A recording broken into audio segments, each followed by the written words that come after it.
भैया बहनों, आज हम ऊर्जा संरक्षण दिवस के बारे में बात कर रहे हैं। तो सबसे पहले तो हम ये समझें कि ऊर्जा संरक्षण है क्या। ऊर्जा संरक्षण जब हम किसी काम को करने के लिए किसी ऐसी विधि का उपयोग करते हैं या उसका पालन करते हैं जिसमें ऊर्जा कम खर्च हो। जब ऊर्जा कम खर्च होगी या ऊर्जा की खपत कम होगी तो हम उसे ऊर्जा संरक्षण कहेंगे। ऊर्जा संरक्षण के लिए बहुत सारी चीज़ें आती हैं। अब ऊर्जा संरक्षण के लिए हम छोटा सा उदाहरण ले सकते हैं। जैसे जब हम रोज़ अपनी कार से या बाइक से कहीं जाते हैं और रास्ते में बहुत सारी रेड लाइटें पड़ती हैं, और जब हमने देखा कि अब ये रेड लाइट पर हम रुकते हैं तो हम में से बहुत सारे लोग तो उसका पालन करते हैं कि अपनी गाड़ी का इंजन बंद कर देते हैं। क्योंकि आप मान लीजिए कि कम से कम 2 मिनट या 1 मिनट का जो टाइम है उसमें लगता है, तो 2 मिनट के लिए भी हमने अगर अपना इंजन बंद किया और हम जितनी जगह जा रहे हैं, मान लिया हमने ऐसा 10 रेड लाइट पे किया, तो आप समझ लीजिए आपने कितना ईंधन बचा लिया। अब वो कार हो, बाइक हो या कोई और व्हीकल है आपका, तो इसका पालन अगर आप करते हैं तो आप समझिए कि ऊर्जा की बहुत बचत कर रहे हैं। अब बहुत सारे लोगों को ये लगता है कि भाई इससे क्या फ़र्क पड़ता है, तो फ़र्क पड़ता है, क्योंकि छोटी छोटी बचत करने से ही अगर हम उसका एक एवरेज लगाएं तो हमारी साल में वो बहुत बड़ी बचत हो जाती है। तो इस तरह की चीज़ों का हमें उपयोग करना चाहिए। जैसे हम अपने घर में हैं तो घर में बहुत सारी चीज़ों का, अगर हम ऊर्जा संरक्षण की बात करें तो घर में बहुत सारे काम हम अपने घर से ही बहुत सारी ऊर्जा को बचा सकते हैं। कैसे? जैसे जब हम कमरे में नहीं हैं, उसका लाइट या पंखे का उपयोग नहीं हो रहा है, कोई वहाँ नहीं है, तो हम उसको बंद कर दें। कई बार क्या होता है कि हम गए, चलो अभी हम 2 मिनट में आ रहे हैं, तो चल रहा है पंखा, लाइट जल रही है, तो और कई बार हमें ज़्यादा समय भी लग जाता है, लेकिन उससे क्या फ़र्क पड़ रहा है? अगर 2 मिनट में भी हम आ रहे हैं तो 2 मिनट के लिए उसको बंद करिए। और ऐसा करते करते अगर पूरे दिन में आप एवरेज लगाएंगे तो आपका काफ़ी टाइम उसमें बच जाएगा और काफ़ी ऊर्जा की बचत होगी। तो एक तो ये बात ध्यान रखेंगे। दूसरा क्या है, जब हम लाइट में उपयोग करते हैं जैसे बल्ब, ट्यूब लाइट, तो इनकी जगह हम एलईडी बल्ब का यूज करें या एलईडी लाइट का यूज करें, तो उसमें बिजली की खपत बहुत कम होती है और साल में हम बहुत सारी बिजली बचा सकते हैं। और बिजली ही नहीं, क्योंकि बिजली बचेगी तो आपका पैसा भी बचेगा, क्योंकि जो ईंधन आप खर्च कर रहे हैं तो वो आपका पैसा भी बचेगा। तो ऐसा आप कर सकते हैं, एलईडी बल्ब या एलईडी लाइट का यूज करें। घर में जितने भी उपकरण आप यूज करते हैं, चाहे वो पंखा हो, लाइट हो या और कोई इलेक्ट्रिक, जैसे प्रेस है या जो भी आप आइटम इलेक्ट्रिक यूज करते हैं, तो वो सब आईएसआई मार्क होने चाहिए। आईएसआई मार्क जो है उनमें एक क्वालिटी ये होती है कि वो पूर्णतः जो उनकी गुणवत्ता है वो सही मानक के अनुसार बने होते हैं और उनमें बिजली की खपत कम होती है। कुछ पुराने टाइप के, जैसे पंखा है, उसमें रेगुलेटर कोई पुराने टाइप के रेगुलेटर लगे हैं, बहुत पुराने हैं, तो उनको चेंज करिए, उसमें नए रेगुलेटर लगवाइए, तो उनमें बिजली की खपत कम होती है। जो पुराने टाइप के रेगुलेटर वो बड़े बड़े लगे होते थे तो उनमें बिजली की खपत ज़्यादा होती थी। इसके आगे घर में सभी फ्रिज यूज़ करते हैं।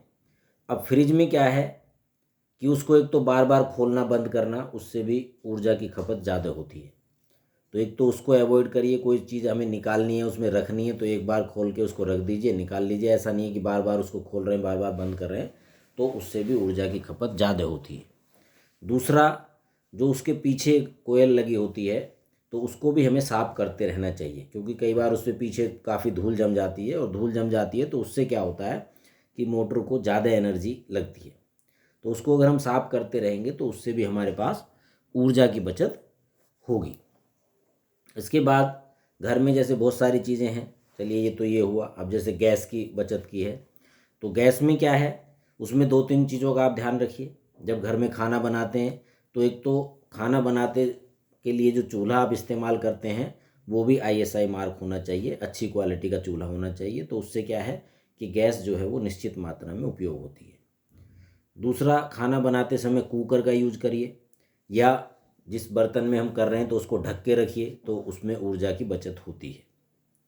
तीसरी बात क्या कर सकते हैं कि जब आप खाना बना रहे हैं तो उससे पहले, जैसे चावल बनाना है, आपने दाल बनानी है, कोई और इस तरह का बनाना है तो उनको पहले से आप भिगो के रख दीजिए। मान लिया दाल को आपने भिगो के रख दिया, चावल को आपने भिगो के रख दिया, तो वो जब बनाएंगे आप तो वो जल्दी बन जाएगा और उसमें आपकी ऊर्जा की बचत जो है वो काफ़ी होगी। तो ये चीज़ें आप रखें।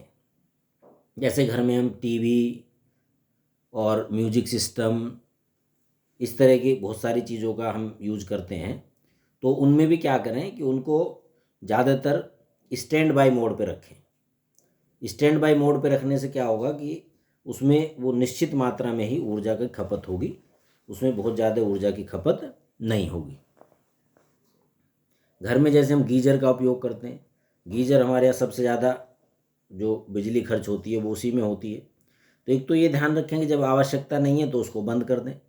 आजकल तो गीजर आ रहे हैं, वो ऑटोमेटिक सिस्टम ही आ रहा है उसमें कि भाई पानी गर्म हो गया तो अपने आप बंद हो जाता है, लेकिन बंद केवल हीटिंग बंद होती है, लेकिन वो उसमें चलता रहता है। लेकिन जब हमें उसका यूज ही नहीं करना तो हम उसका स्विच ऑफ करें। तो इस बात का ध्यान रखें क्योंकि सबसे ज़्यादा बिजली इसी में खर्च होती है। और उसकी जो थर्मोस्टेट सेटिंग है उसको प्रॉपर रखें, यानी 45 से 50 डिग्री तक रखें, उससे ज़्यादा नहीं।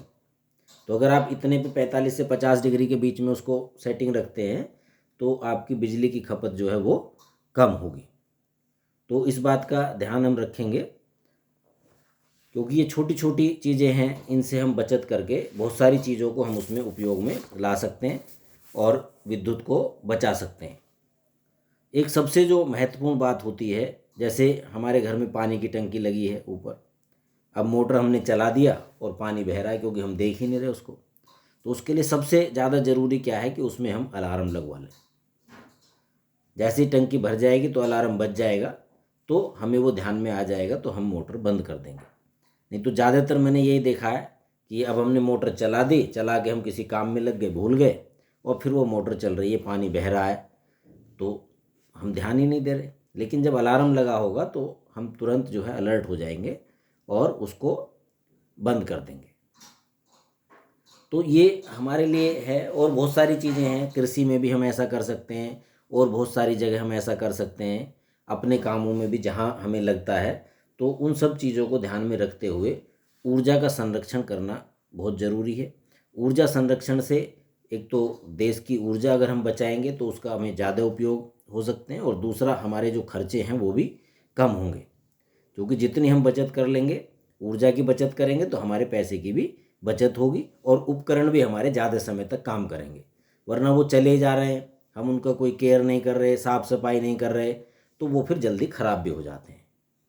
तो भैया बहनों, इन बातों को ध्यान रखिए और केवल अपने तक ही ध्यान नहीं रखिए, बल्कि दूसरों को भी ये बताइए कि भाई ऊर्जा का संरक्षण करना क्यों ज़रूरी है और कितना ज़रूरी है और उनसे हमें क्या क्या फ़ायदे होते हैं।